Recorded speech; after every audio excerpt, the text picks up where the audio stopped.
notre idée a été de parler du taux d'imposition en ayant déjà élaboré l'essentiel du budget, en tout cas dans ces grandes catégories. En effet, vous ne pouvez pas faire varier ce taux d'imposition sans le justifier par une situation budgétaire qui appelle une modification du budget. Vous pouvez soit décider de baisser ce taux d'imposition parce que vos comptes sont excellents, soit décider d'augmenter ce taux d'imposition parce que vos comptes sont mauvais. Depuis 2009, on assiste à ce qu'on appelle un effet de ciseau, c'est-à-dire on a une augmentation de nos charges structurelles suite à la mise sur le marché de nouvelles prestations communales. Et puis d'un autre côté, on assiste à une stagnation de nos recettes fiscales. Donc on a un trou, c'est-à-dire un déficit qui a apparu pour la première fois en 2009, qui s'est concrétisé en 2010 et qui s'est encore aggravé en 2011, avec des perspectives aussi difficiles pour 2012. Donc la municipalité, en préparant ce projet d'arrêté d'imposition, a tablé en fait sur deux efforts. Un effort interne, c'est-à-dire que l'administration doit faire des efforts en coupant dans les prestations, en réduisant un certain nombre de dépenses, essayer de retrouver également de nouvelles recettes, et d'une part un effort demandé aux contribuables, à la population, avec une hausse de 5 points demandée pour 2013.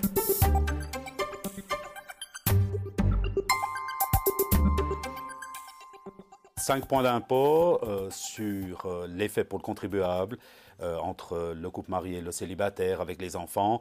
On a une fourchette, on peut indiquer une fourchette, c'est-à-dire pour des revenus imposables relativement modestes de l'ordre de 40 000 à 50 000 francs, c'est une centaine de francs par année de supplément pour l'impôt communal. Et pour des hauts revenus imposables de l'ordre de 150 000 à 200 000 francs, c'est-à-dire des salaires encore plus élevés, puisqu'on parle de revenus imposables, on arrive à une fourchette grosso modo entre 400 et 600 francs d'augmentation de l'impôt communal pour l'année.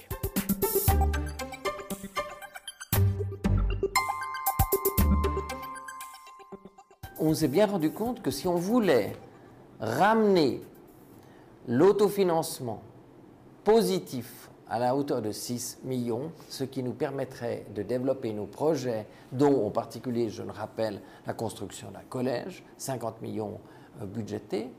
Si on veut faire ça, il faut qu'on ait un autofinancement de 6 millions. Dans la situation des comptes 2011, avec ce que nous projetons pour 2012, faire cet effort, c'était un effort gigantesque qui était impossible à faire au cours d'une année. C'est la raison pour laquelle on n'atteindra pas cet objectif, mais l'idée, dans 3 ans, c'est d'avoir atteint cet objectif, si bien sûr le conseil communal nous suit.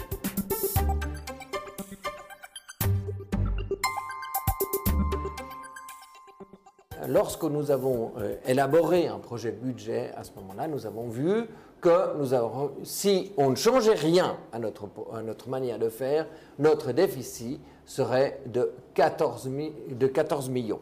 Donc nous avons fait un premier effort de compression budgétaire sur ce qu'on appelle les dépenses compressibles dans notre budget. Dans notre budget, les dépenses compressibles se montent à 16 millions. On a fait cet effort avec les chefs de service et on a réussi à comprimer le budget de 1,7 million. En août 2012, quand la direction des finances a réélaboré son budget, elle est arrivée à un déficit de 12,9 millions, disons 13 millions, là, on peut dire. Donc vous voyez, on peut passer l'effort qui a été fait entre mars et septembre 2012 était déjà de l'ordre de 3,8 millions, on va dire 4 millions si vous voulez.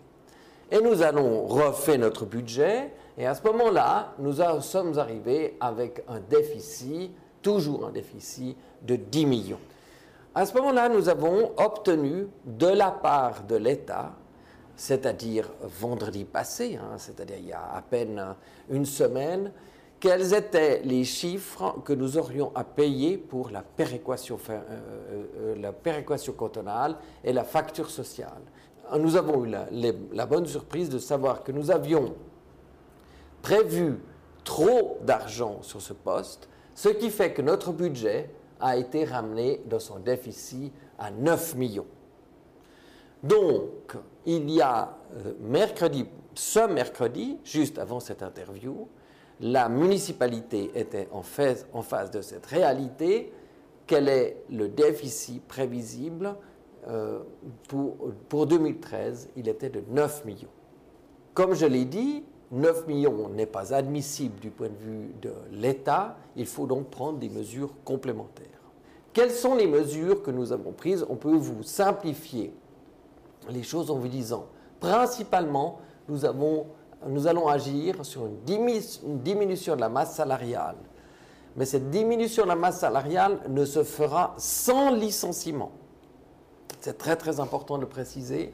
D'autres mesures sont à prendre. On a en particulier mis dans le budget l'achat d'un camion, mais dans la réalité, on s'est rendu compte que l'achat de ce camion devait être considéré comme un investissement. C'est un camion de déneigement qui coûte 300 000 francs. Alors, on l'a soustrait du budget. En outre, d'autres mesures complémentaires doivent encore être prises, évaluées à 600 000 francs. Bref, le tout représente 2 millions. Alors, si on reprend notre schéma, nous avions en septembre 2012 un déficit de 9 millions, auquel on soustrait l'ensemble des mesures que je viens de vous décrire de l'ordre de 2 millions, on arrive à un déficit prévisible de 7 millions. Et c'est là qu'intervient l'augmentation de 5 points. Si on augmente nos impôts de 5 points, on attend de cette augmentation d'impôts un retour de 4 millions.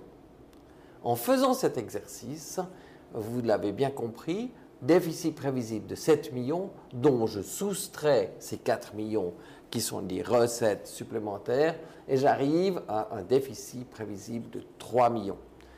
Et lorsque je reviens maintenant à la notion de l'autofinancement, le calcul de l'autofinancement qui est un calcul compliqué, qui fait intervenir non seulement des résultats du bilan charges et recettes, mais également l'amortissement, eh bien l'autofinancement sera positif de 4 millions. C'est très important de le dire en rappelant que pour 2011, l'autofinancement était à 0 et si on complique un tout petit peu le calcul, dans le fond, il était même négatif parce que, dans le fond, on a eu recours à un fonds complémentaire pour équilibrer un peu les finances, mais on ne peut pas le faire chaque année. Donc, dans la réalité, déjà en 2011, l'autofinancement était négatif et on a toutes les chances de penser qu'en 2012, l'autofinancement sera aussi négatif. Donc, en faisant ce plan, j'aimerais juste bien souligner ces deux derniers chiffres, résultat déficitaire prévisible et autofinancement positif. En faisant tout cet exercice, on peut penser que pour 2013, si tout va bien, on sera de nouveau dans une situation à peu près équilibrée.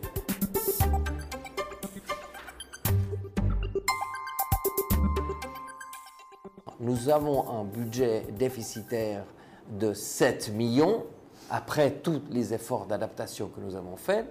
Et 7 millions, ce n'est tout simplement pas absorbable.